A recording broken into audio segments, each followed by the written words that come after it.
time for an Animal Crossing speed build. It's time for an Animal Crossing speed build. It's time for an Animal Crossing speed build. Let's make my museum pretty. Alright, hello, welcome to my channel. This is Lemon-Tendo.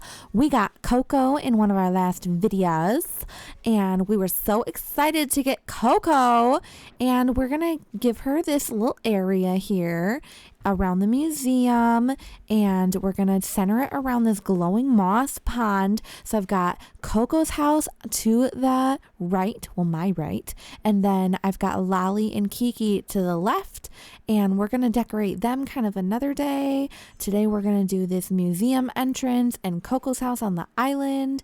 Yeah, I'm kind of taking small chunks here as we go, and I'm gonna speed up this video and enjoy the little glowing moss, little island pondy pond build we've got here today. So we're going with really making it look really natural and really like a fairy pond.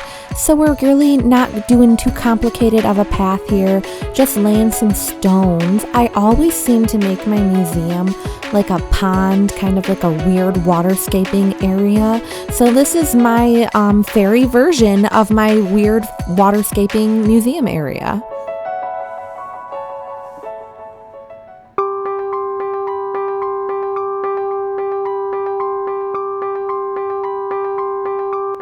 I love how Lolly's just singing up there. She did have a thought bubble earlier, and I did ignore her.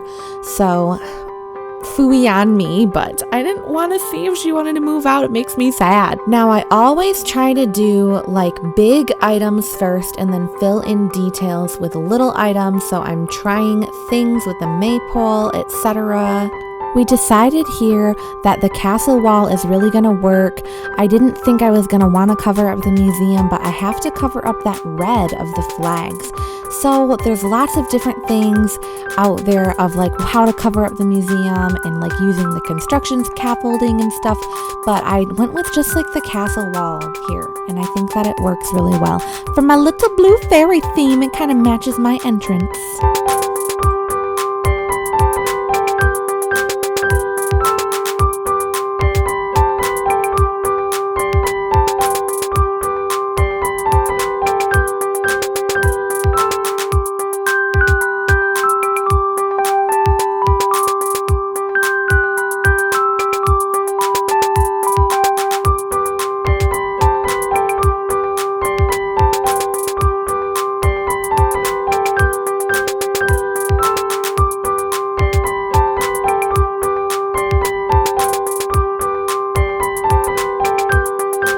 So for this island, like I'm using so many giant vines, mush parasols, and any other kind of like big item that makes it look super overgrown. I cannot get enough of those.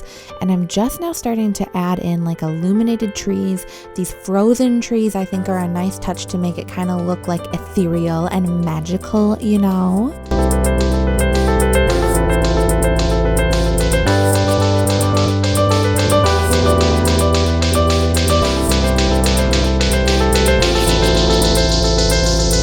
And of course, I have glowing moss ponds all over the island, but I did need to give one of them a moment to be like a centerpiece. So hopefully I'm accomplishing that here with putting it in the middle and putting all the blue flowers around.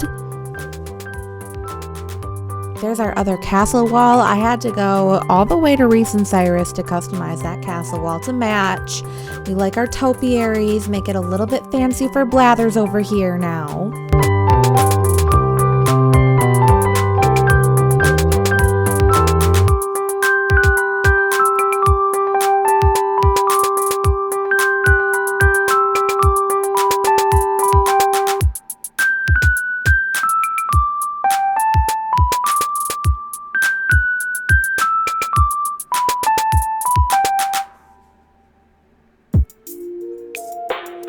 And I'm always just trying to fit everything I possibly can in every square because clutter is the name of the game, okay?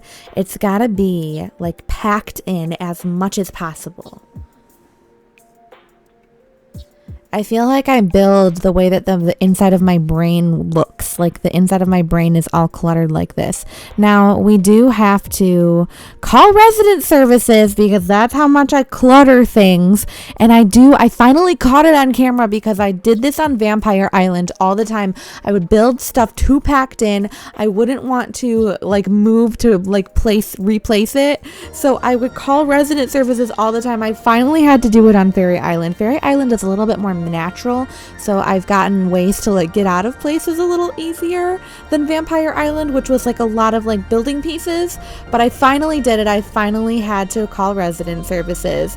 Let me know in the comments if you've ever done that. Like, nope, I am no way, no how taking that item out of its place because I worked so hard to get it in the right place, and then you just call resident services, just spend the freaking miles. It's worth it. Just do it. Lolly's kind of in my way right now, but it's okay. She's cute.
All right, I think it's coming together.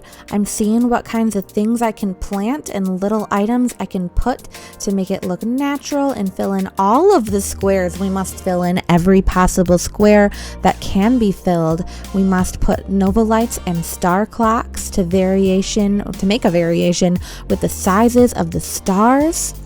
And throw in some butterfly models, some mushlow stools, all of our fairy core staples. Okay, I'm liking it though.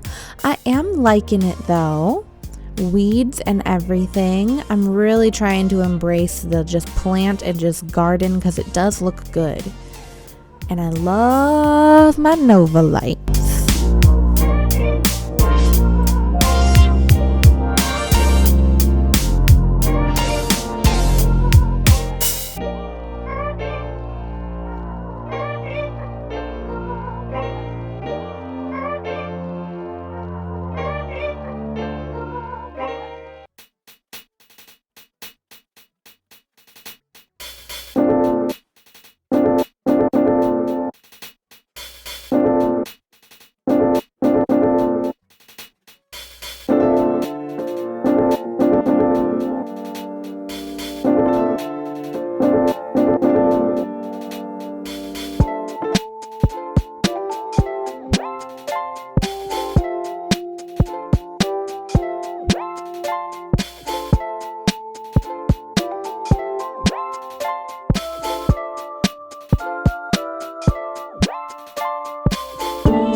Okay, time to come over to Coco's house because Coco's house is kind of part of this build. Now, I didn't customize Coco's house yet.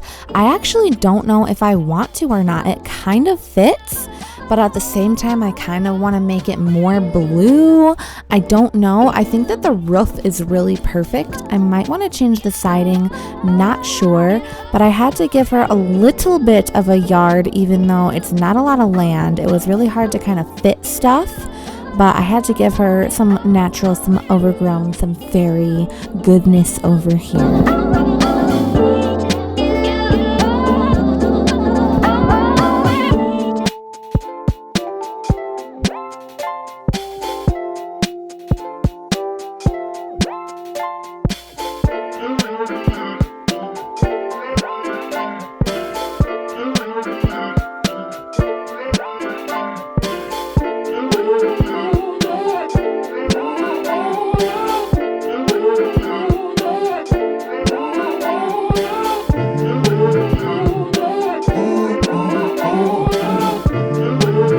By the way, if you like the music that you've been hearing in this video, everything except for the first track is made by me. So I have a music channel. I think I might be uploading my instrumental tracks to it as well as the ones that I have sang on. So I will link my music channel, and I also started a second channel, a personal like IRL channel. So I'll link both of those in the description of this video if you're interested.